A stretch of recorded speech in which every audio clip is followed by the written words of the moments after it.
Olá, queridas, queridos e queridos, 2023 foi um ano quente, o ano começou no dia 1º de janeiro, batucando pesado com o Lula subindo a rampa, com o Raoni, com aquela multidiversidade inteira, com aqueles milhares e milhares de pessoas espalhadas pelo Palácio, e continuou já numa semana, dia 8 de janeiro, com uma tentativa de golpe, com aqueles terroristas, e a gente cobriu tudo, olho no olho. E aqui para você segue um dos vídeos que bombou dessa retrospectiva 2023. De olho nesse vídeo. Eu agradeço os questionamentos, senador Malta.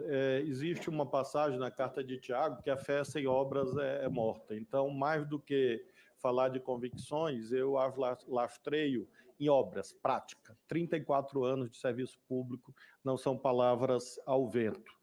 Por isso eu quero manifestar enfaticamente toda a minha confiança no Supremo Tribunal Federal.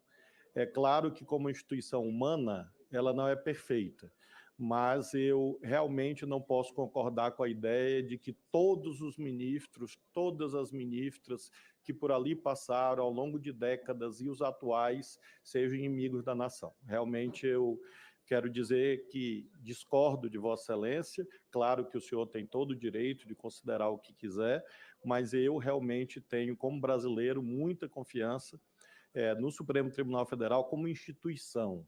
Como disse Campos Salles, o 4º presidente republicano, é a joia das instituições republicanas.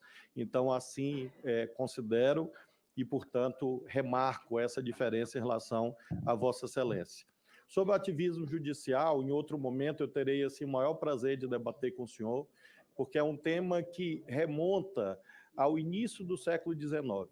A primeira decisão ativista da Suprema Corte dos Estados Unidos data de 1803, liderada por Chief Justice Marshall, num caso fundamental para a história do direito constitucional.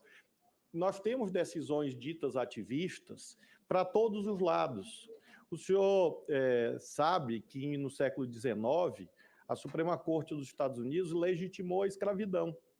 A Suprema Corte dos Estados Unidos, em 1896, consagrou a doutrina dos separados porém iguais, que permitia a segregação racial em escolas. Isso era ativismo.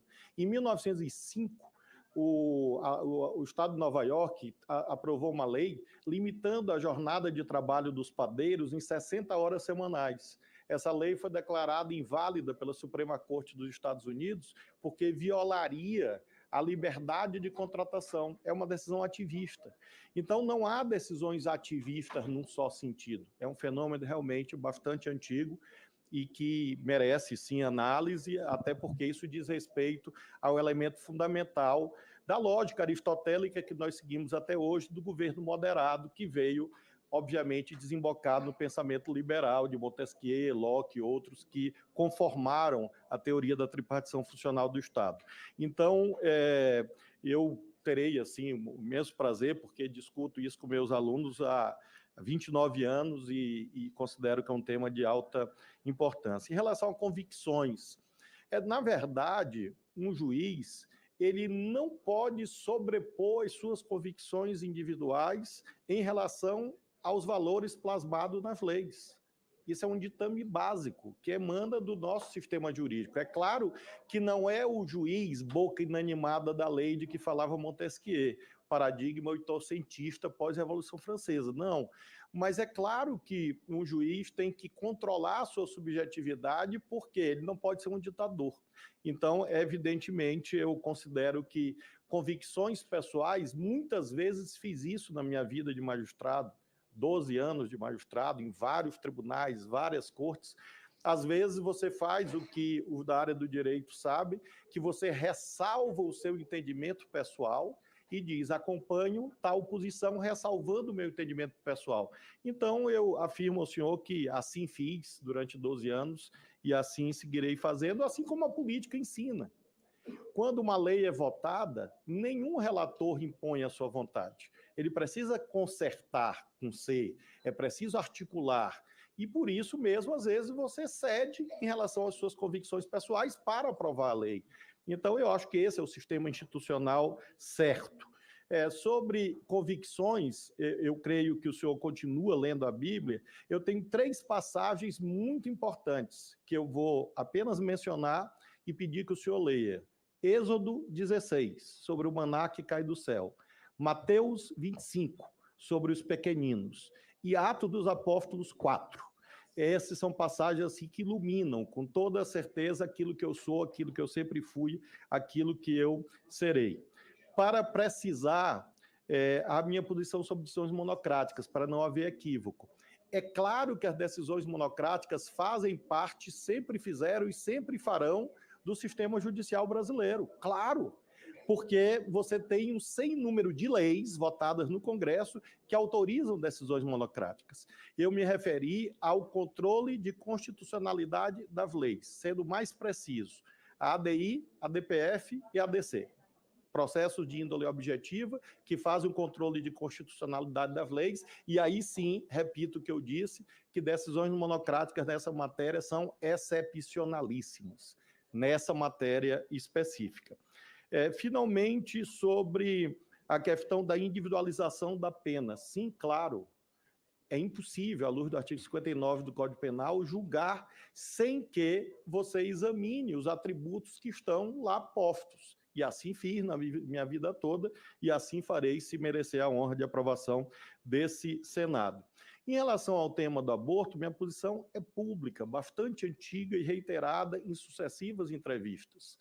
Eu, assim como Norberto Bobbio, tenho uma posição jurídica, no sentido de que o sistema jurídico, o sistema legal, pode ser debatido, talvez, no Congresso Nacional. Norberto Bobbio teve uma posição muito restritiva em relação ao direito ao aborto na Itália.